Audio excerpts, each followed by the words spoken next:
I have to start this review of the Impel Down arc of One Piece with a "oh hell yeah," people. I was so excited to get into this arc, and justifiably so. I read all 25 chapters so quickly because of how exciting. It was a thrill ride. I'm telling you right now, Impel Down is gotta be one of my favorite arcs I've read so far. And I've read a lot of arcs, especially in One Piece. This is chapter 525 to 449, people.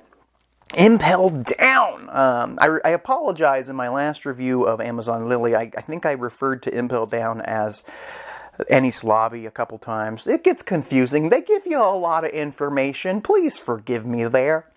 Either way, we head to Impel Down thanks to Boa Hancock, the lady that Luffy met on Amazon Lily, who is now infatuated with him. But before we get to the meat and potatoes, there is a little bit of a side dish at the beginning of chapter 525. CP9 has I believe they've taken a ship from the Marines. I don't know. They did go from the cover photos, which I assume will be more elaborated or more in-depth in the anime. They beat the shit out of some people that are part of the Marines. I think they went to CP9 headquarters and did some shiz. And so they're pirates now too? Like the CP9 from way back when, from Enies Lobby? This group is now they're rebels now? What side are CP9 on? I'm very curious. They've spent a lot of cover stories on these guys getting healthy again and whatnot, and they've stuck together through thick and thin, so I am curious why the Marines would let them go at all, because they are very useful, and they can probably get more powerful with time, and be very useful against pirate crews, instead of making a whole nother pirate crew. They're essentially pirates now, and yeah, that's wild. What has CP9 got to do with the story going forward? I don't know, but I'm excited to find out. Either way, Impel Down arc kicks off with Garp talking to Ace, who is still in prison at Impel Down, being held before his execution. Talking about stuff. He's his grandpa, and he knows that he's gonna die and whatnot. They even talk about Ace's father, but wouldn't Ace's father be Dragon? If Luffy's dad is Dragon, but they seem to, I don't know. It seems like they're not referring to him. But he does seem to, Ace seems to respect Whitebeard a lot, and he considers him a father figure, and he will do anything for Ace, even die for him. We also get to see Alvida again. Alvida and the Buggy crew ditch Buggy the Clown, who has been recently incarcerated. So poor Buggy. All his crewmates just say, peace out. We can't... Well, for one, they're not going to be able to penetrate that fortress that is Impel Down. They don't stand a chance, so it's probably the best move. So now they are basically the Alvida pirates. I am curious. Alvida was our first ever enemy for Luffy, sort of. And now she's here again, and they take off. I'm curious what's going to happen with them. We don't see them again through this entire arc. Spoilers. We see a lot of images of Impel Down, and it's almost like hell. Impel Down reminds me of layers of hell. It's 6 different layers that are underwater. I think one of the layers is up top. There's level 1 through 5, and we find out there's a secret level 6 where they hold all the really powerful pirates with the highest bounties who have caused the government a lot of trouble. The people that they want to erase. in a way. Luffy is still hiding with Hancock. She does eventually sneak him into Impel Down, and actually has to turn one of the jailers into stone temporarily to get him into the building, but is able to do that sneakily, and she pretends like she wants to see Ace. Luffy goes on his own path and basically says, okay, because they have to search Boa Hancock to make sure she's not sneaking anything into the prison, which is fair, and would be weird if they didn't check to make sure she wasn't doing anything nefarious. We meet a guy named Hannibal, Underwarden of Impel Down. He's kind of a gag character in this story. He kind of looks like a Egyptian type fella. I don't understand this dude's eyebrows. Is it part of his headdress? I can't tell. This dude looks weird. But a lot of One Piece characters do look weird. I wonder, like, if they're from different races. It seems like there's a lot of different races. I mean, look at the people from Sky Island. They have wings. This guy's kind of got horns. I don't know. I'm not sure if it's just a gimmick, but a lot of the jailers seem to represent demons because this place kind of reminds me of hell and whatnot. So Luffy gets into the prison. Hancock is absolutely infatuated with Luffy, as you can tell at the beginning of these chapters. She doesn't want him to get captured, and she does want him to succeed in saving his brother, which is almost impossible. Luffy slowly makes his way through this jail one at a time. Luffy starts to run into different enemies of the past that in a lot of ways he kind of led to them being put into this jail. And in some ways they've all kind of put themselves there. First he meets Buggy the Clown, which is absolutely fantastic. I love Buggy the Clown. He is such a cool character, and if you had told me from the beginning of the series that I would love Buggy the Clown this much as a character, I would have called you a liar, because I didn't expect it, and I didn't expect Buggy the Clown to be a reoccurring character. I mean, and so expertly used, and it's interesting, and learning about his backstory in this arc even more, that he used to, ride with Shanks and Goldie Roger. It's pretty wild, if you ask me. Buggy's got a deep history that I love that they explore here, and probably will in the future even more. Like, I want Buggy to get stronger.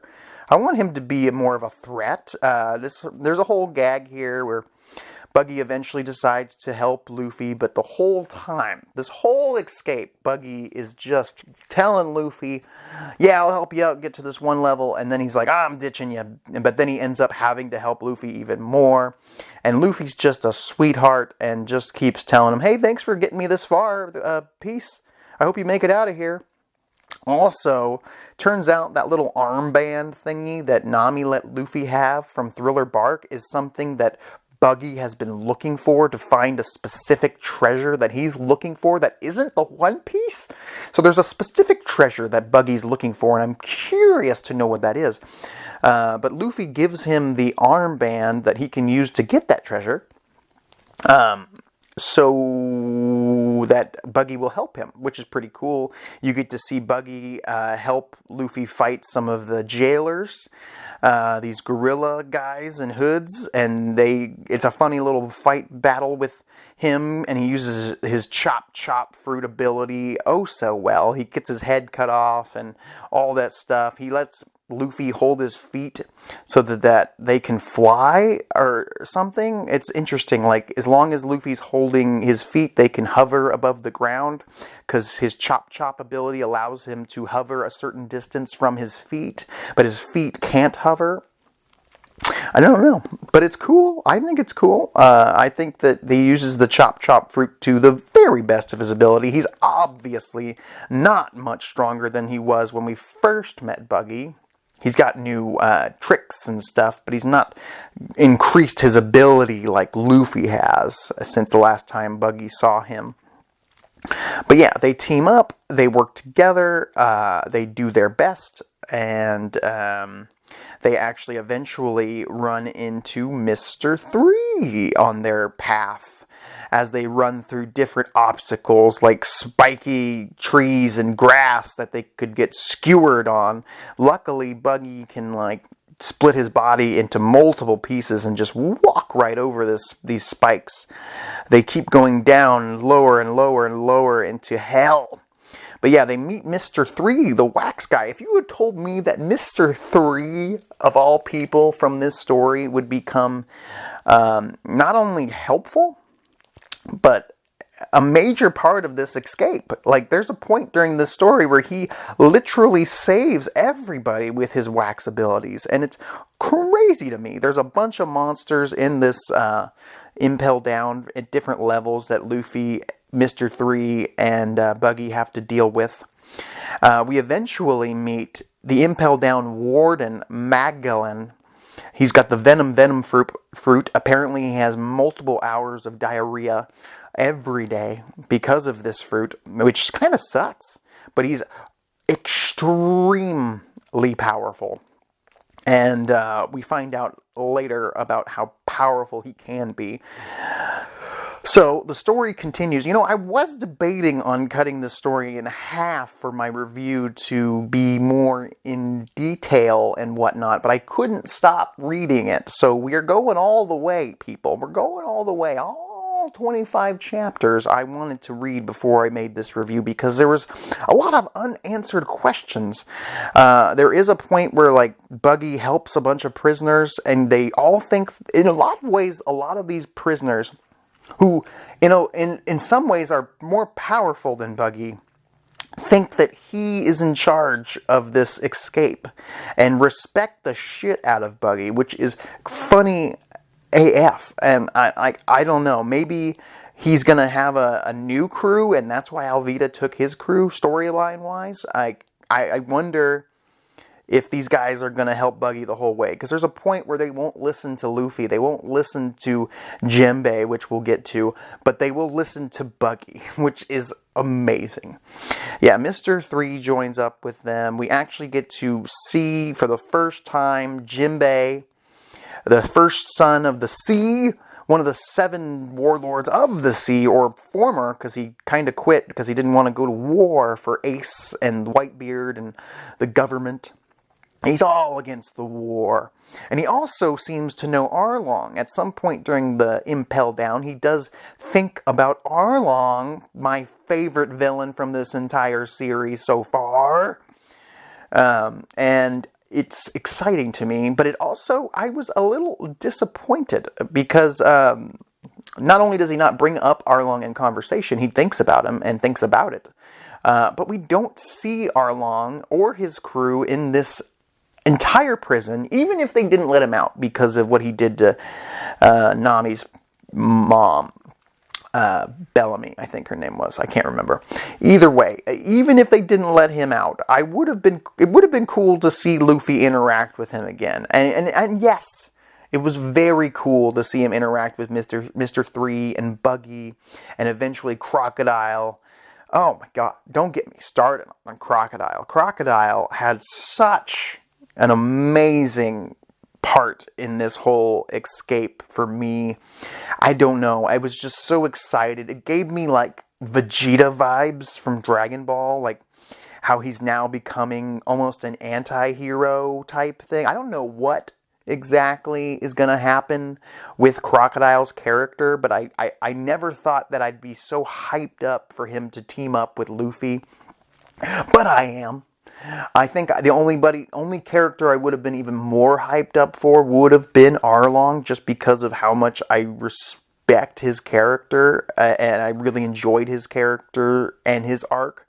Like I was saying, I feel like there was a lot of members of of Baroque Works in Impel Down, but not one person from Arlong's crew or himself. So that leads me to believe that Arlong is not in prison, or maybe he's on a slave prison farm like Nico Robin is currently. That's my only guess.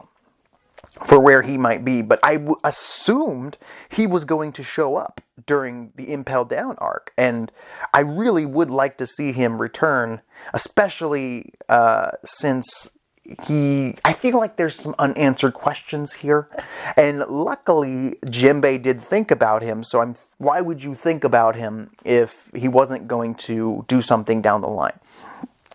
Either way, we get to enjoy Luffy and Mr. 3 and Buggy get their way through these monsters and whatnot, which is very fun. But eventually, Luffy will run into Mr. 2.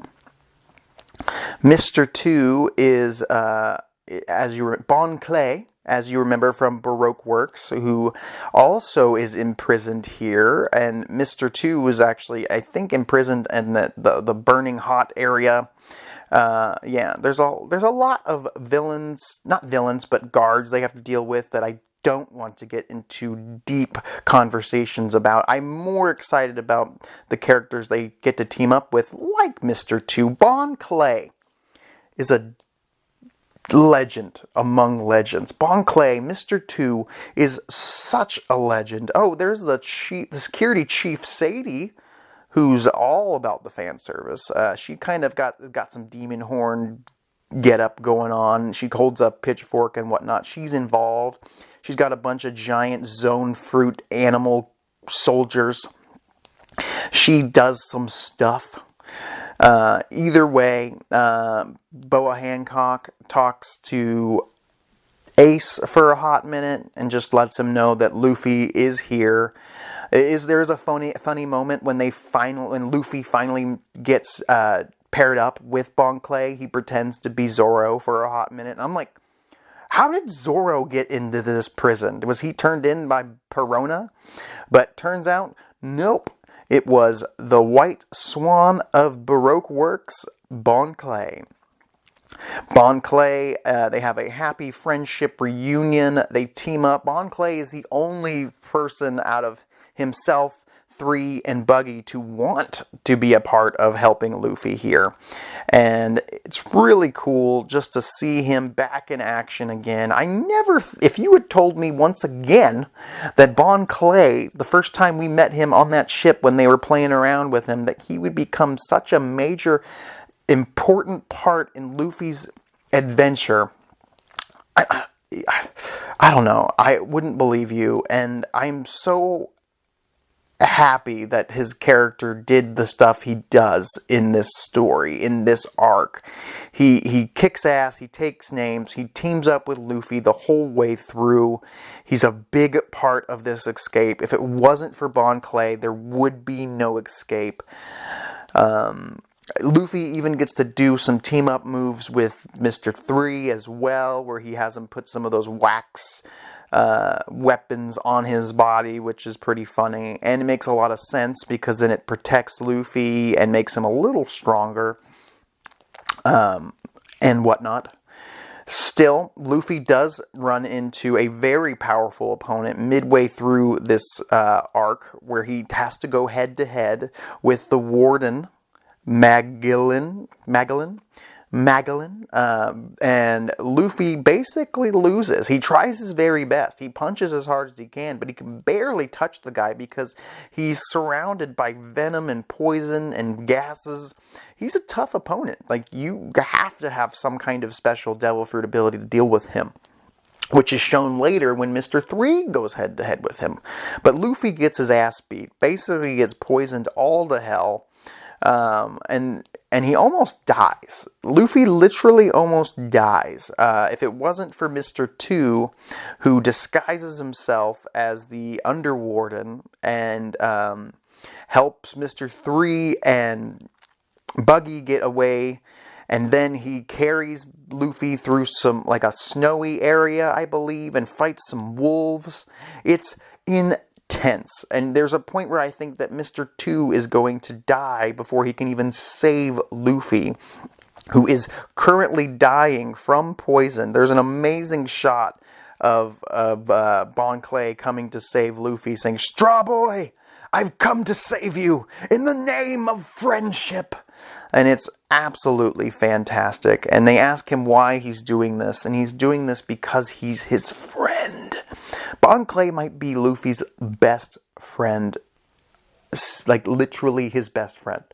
Out of everybody, even on his crew. This dude comes in, kicks some wolves' asses who happen to be in this prison. They both get saved by this, what's it called? This drag queen, Ivankov, and he saves them and brings them to this secret area where they hide, like, it's called like Layer 5.5, I believe. Comma Land, welcome to my new Comma Land. Woohoo, he says. Well, this dude has the ability to change people's genders, and he does that by turning a prisoner into a female at some point during this, I think just to show his abilities. He's able to manipulate hormones in the body, which is rather interesting. So he uses his hormone manipulation to help Luffy overcome the poison that he's been poisoned with by the warden, and he really is the only one who could save Luffy right now, because even the doctors in the prison were saying, we cannot come up with a cure for this. He's been overly poisoned. He's taken it all. He can't handle it. There's a point where Ivan says that I can only do this if you're willing to give up 10 years of your life. Like, did Luffy just sacrifice 10 years of his life to survive this poison and get better fast enough that he can save his brother? Please comment down below and let me know. Did Luffy just sacrifice literal 10 years of his life, and he's been sacrificing parts of his life as he uses Gear 3? This is only halfway through the series, people.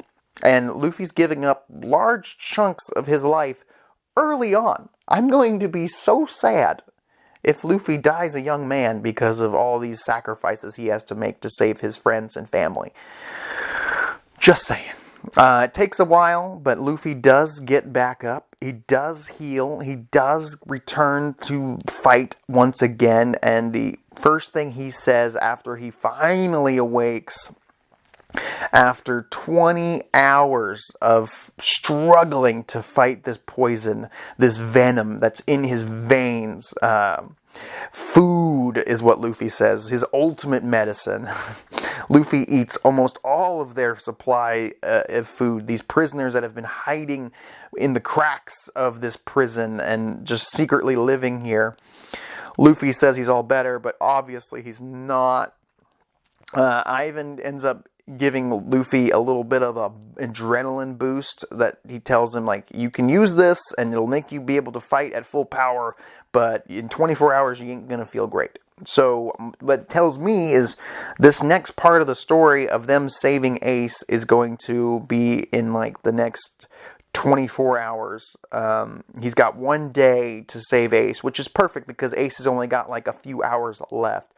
Luffy fights his way. Ace mentions a few times, Luffy, go away. Don't come here. I don't want you to be in danger. I want you and the rest of, whoever you're with, get out of here. Get out of here. But Luffy doesn't get there in time. Ace just barely gets out, gets taken away by the warden and whatnot to be shipped off so he can be executed on time. Luffy's got like 4 hours or some shit to get there. He meets Jinbei. Jinbei says, I'm a friend of Ace, and I want to help you. I don't want this war to happen, but I will stand by your side. I will help you. I admire you, Luffy, being willing to do this crazy shit. Like, they admire Luffy for being willing to punch celestial dragons and stand up to the government just for the sake of his friends and his family, and it's rather encouraging. So Jinbei joins the fray. There's also this character that's one of the drag queen type characters who can use like a snip fruit and can turn things into basically paper. can cut things like paper, which is highly useful for them at parts of this adventure. Yes, so Luffy figures out that he has to go to Marineford. He's got to go to the Navy headquarters to save Ace. That's all he can do. This is the point when he finally realizes Crocodile's being held down here. Crocodile, a former member of the Warlords who stained the reputation of the Warlords and is now being erased, is my guess, and being left down here in this shitty part of the Impel Down. And he basically says, let me join up with you guys, and I can help you out. And basically, Crocodile says, I don't have any interest in dealing with Vivi's country anymore, so you don't have to worry about that. Alabasta's not on my, in my sights anymore. I think he wants to go attack Whitebeard. Yes, right here. There's going to be a war between Whitebeard and the Navy. Now's my chance to kill that old geezer. So I don't know if it's really helpful for Luffy to free this guy. It does seem like Ivankov and Crocodile know each other well. I am interested to see how they know each other and what kind of interactions they've had in the past. Like I said before, seeing Crocodile in this story got me so hyped up.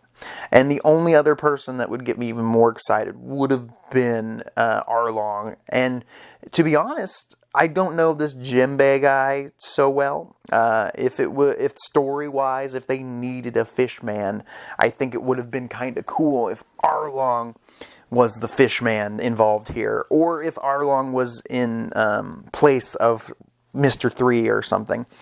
I don't know. I just really want to see Arlong do some more shiz in the story. Either way, they free Jinbei, they free Crocodile, they team up, the ultimate team up of villains and warlords and revolutionaries. It's crazy. And then there's another warden that's being held in Impel Down. Head jailer Shrew, I think. And he says that he's willing to help take down these other pirates that are causing trouble. And I think they let him out. Like, they let this dude out who's being imprisoned as well. I think his name's Shrew, from what I can read right here, right now. He's very vague, very mysterious. He seems like a tough fella, tough guy.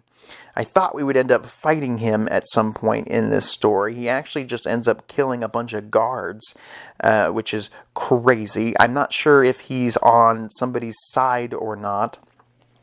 So, the team is set. The group is paired up. Even Bon Clay is ready to fight again. And then we run into a bunch more guards and obstacles, which Jinbei, Crocodile, and Luffy handle easily. Them three together, Crocodile, Luffy, and Jinbei, kicked ass, took names, and we're not worried at all. Crocodile being able to use his devil fruit abilities again was so much fun to read. Just seeing him just decimate these people. Crocodile is still a threat, if you ask me. I know Luffy's gotten stronger, but I think Crocodile can just as easily get stronger with his devil fruit abilities. The crew is on their way out of this prison.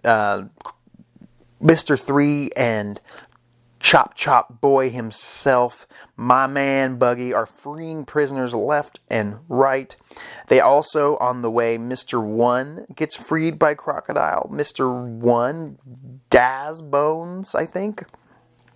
He can turn his body into swords or blades.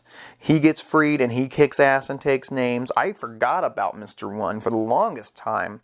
And the fact that he's also here, like I said, there's a lot of Baroque works villains in this prison, which is fine. But to me, I would have preferred to see a variety of past villains throughout Impel Down. That's my only complaint. I think this was a perfect arc, and I would not change a thing, but if I did have to change a thing, it would have been a more variety of villains to see again.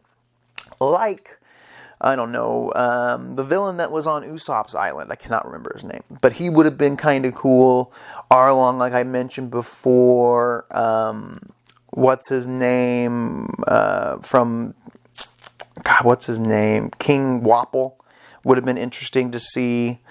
But I know they've all had kind of, except for Arlong, they've all had like cover stories that tells us where they are. Don Krieg would have been interesting to see. Don Krieg was such a piece of shit. It would have been kind of cool to see what he's been up to as well. And Axe Hand Morgan, of course. But he escaped. Either way, just when I think I've got this whole arc under wraps in my brain and I know what's going to happen, Blackbeard shows up right when they let out Shrew of the Rain, head jailer of Impel Down, former head jailer who's been imprisoned at his own prison for being so ruthless, who starts killing different jailers, which is wild. Either way, Luffy and the gang are fighting their way through one at a time. They're kicking ass. There's nothing that can stop them now. They've got plenty of power behind them.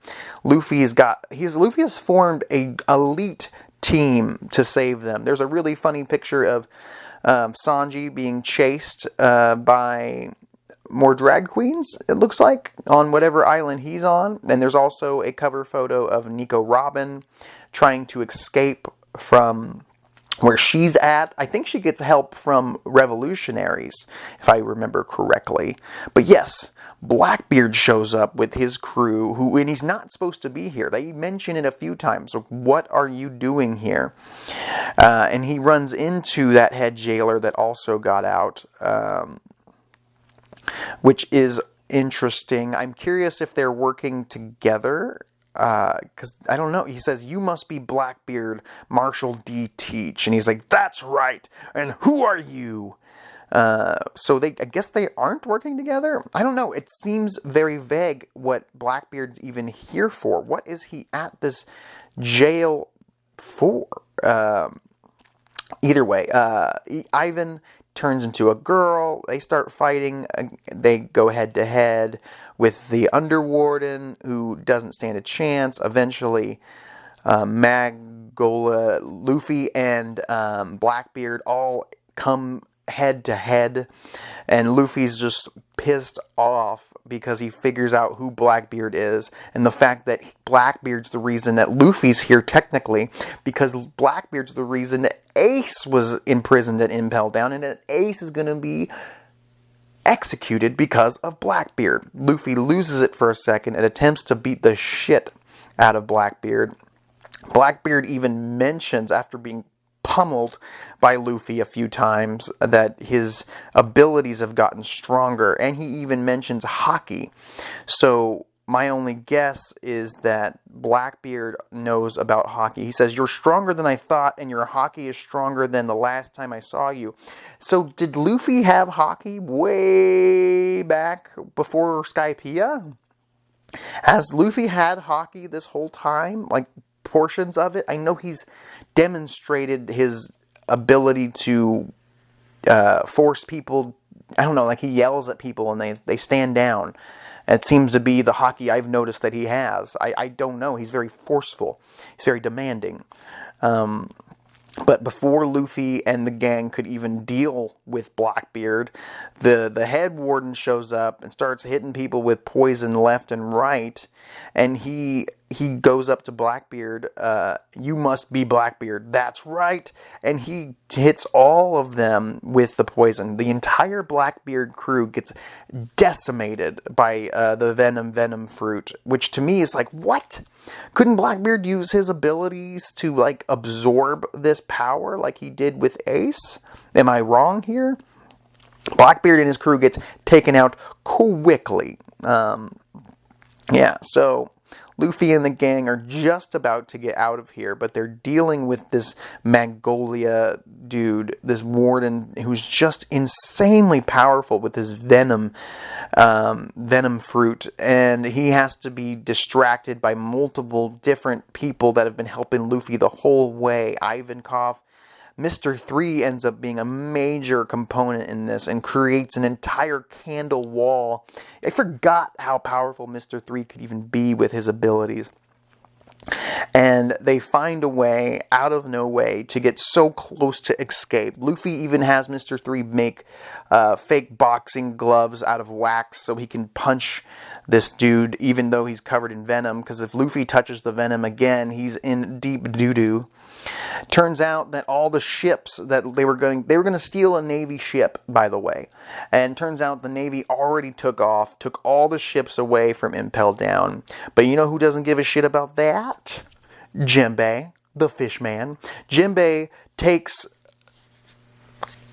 Buggy, Crocodile, and Mr. 1 on a piece of wood on his back in the water as fast as he can, like a door. I think it was a piece of a door. And they go steal a ship easily. They take out a bunch of these Marines. And what's really funny is, like, Buggy's with them only because he knows it'd be safer to be with them than back at the prison where they're going to get destroyed by the venom fruit. But he really does nothing to help them take these boats. He's just along for the ride. And it just builds his rep with these other prisoners that are with them.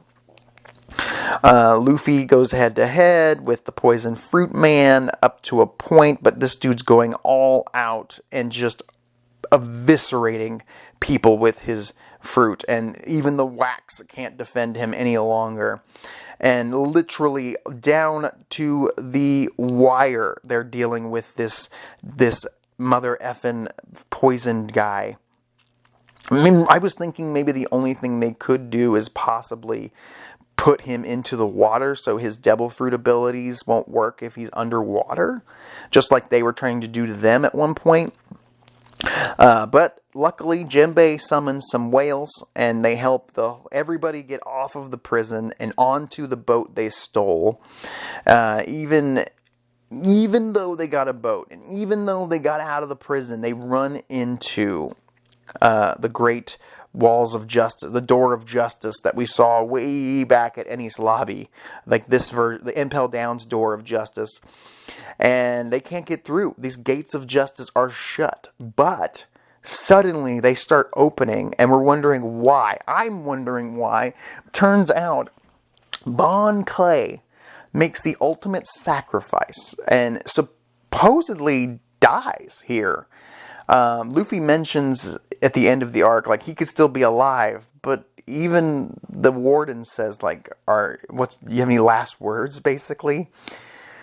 But yeah, Clay sacrifices himself in the name of friendship to get those gates open so that Luffy and the gang can get away, which is just insane. And they got out at the nick of time, and there was nothing left for Clay to do. He couldn't escape. Jinbei was the only one that knew about the plan. Then everybody hears about it. Yeah, he says, any last words? Is dead? Has he been eviscerated by the venom fruit? Because that'll make me sad.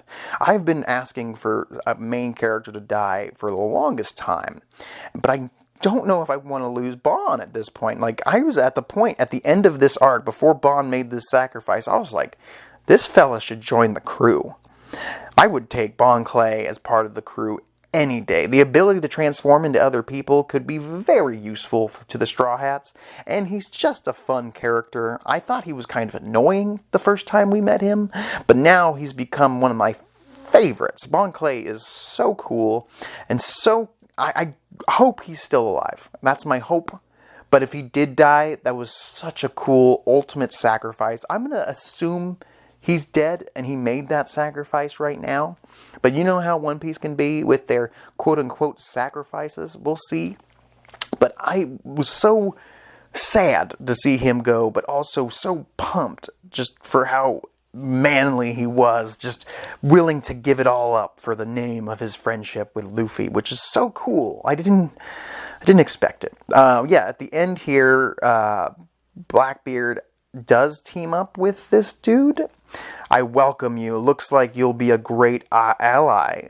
Because the head jailer that got out, who smokes a cigar, Shiru or whatever, joins Blackbeard's crew. I'm not sure how important this is going to be going forward. I still don't understand exactly what Blackbeard was doing at the prison.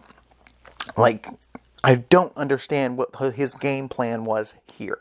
It was very vague in the manga, and maybe when I get to the anime portion of this, I will understand it a little bit more. Maybe you could let me know in the comments. It won't be much of a spoiler for me, but my only guess is he came here to recruit more members to his crew.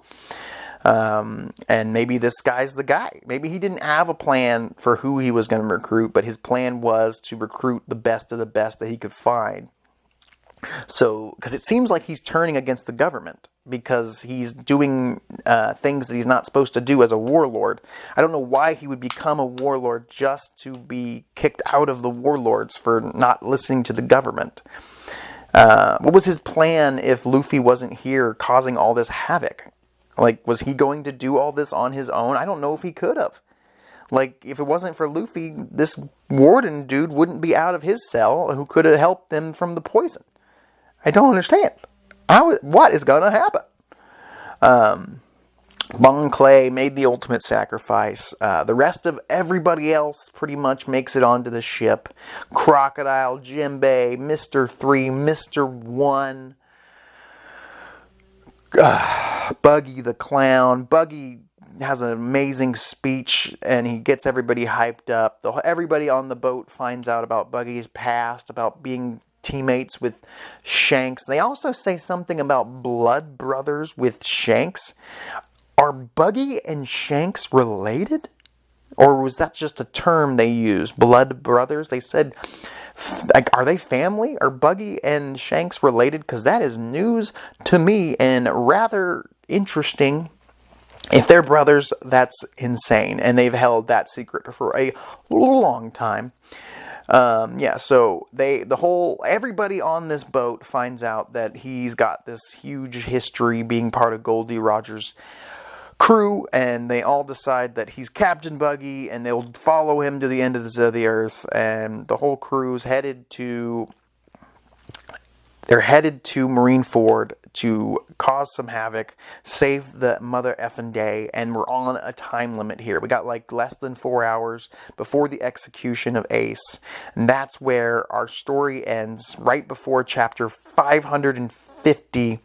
I am so hyped up, people. So hyped up. That was 25 chapters that I blew through reading because it was so exciting, and I just want to know what's going to happen, and I want Luffy to save his brother, and I want Buggy the Clown to do cool shit, and I want to see Crocodile do cool shit, but it seems like there's different people on this boat that want different things. It seems like Buggy and Crocodile want to kill Whitebeard so they can get some rep out of it.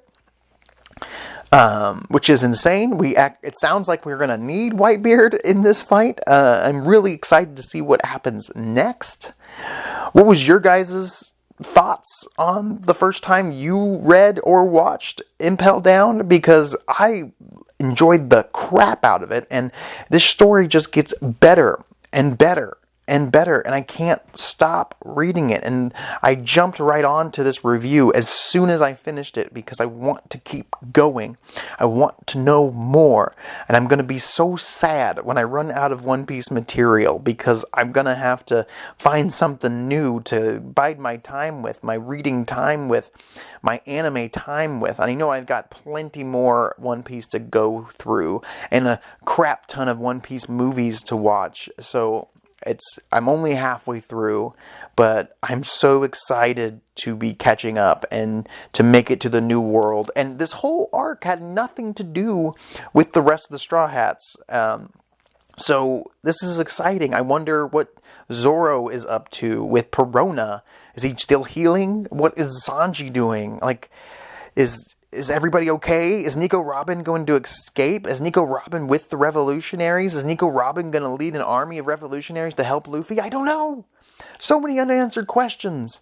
But badass moments. Seeing Crocodile back is so exciting for me. I don't know Jinbei too well. I know he's a link to more Arlong, so that makes me happy. But Crocodile and Mr. One teaming up again was so much fun to see. And I'm so excited to see Crocodile do some battling. So it seems like to me I was correct in my theory that Luffy probably won't get to see his crew in this war that they're about to have with the Marines. I think it's going to be him leading the charge with all of these prisoners. Well, I guess Buggy the Clown leading the charge with all these prisoners. Teaming up with Crocodile, Mr. 1, Mr. 3, if Mr. 3 wants to help. And Jimbei the Warlord. And maybe Boa Hancock will help them as well. I'm Mr. Morfetto. Please comment, please share, and please subscribe to the page. We recently hit 300 subscribers, and I'm so proud. I'll talk to you later.